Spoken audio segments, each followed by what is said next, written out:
Kalau bos tengah nak cari satu kereta hatchback, nak tahun baru-baru, nak kereta nama terkenal, nak kereta owner satu, kurang-kurang pakai, nak original cat sampai sekarang biar. Okey, ni hari misteri nak recommend ini tahun 2012 punya. Ni adalah Toyota Yaris 1.5 yang G-Spec, yang full spec. Okey, ini hari ni new facelift. Okey, ini hari ini kereta mileage memang kurang, baru jalan 14,000 saja kilometer.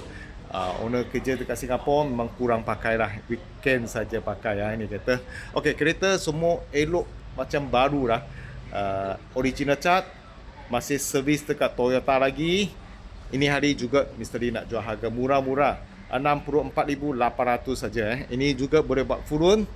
Kalau buat full loan bulanan dia lebih kurang 800 lebih lah. Sekarang misteri review ini kereta, kasih bos tengok. Selamat petang bos. Tadi baru dapat trade in. Ini tahun 2022 punya Toyota Yaris 1.5 yang G-Spec. Okey, ini kereta adalah hatchback, 4 pintu lah. Boleh panggil 5 pintu punya. Okey, kereta ni mileage baru 14,000 saja.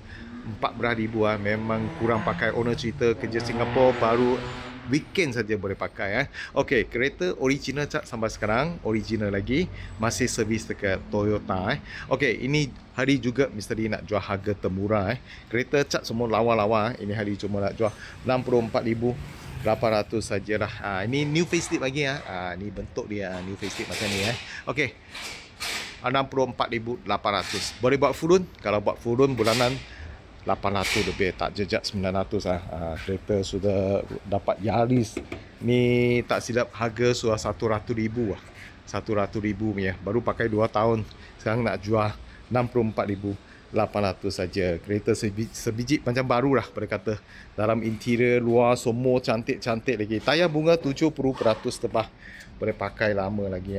Boleh pakai lama-lama lagi. Ini tak berapa jelas. Okey, boleh pakai lama lagi. Lampu kiri, kanan, depan, belakang, boleh kata semua cantik-cantik lah.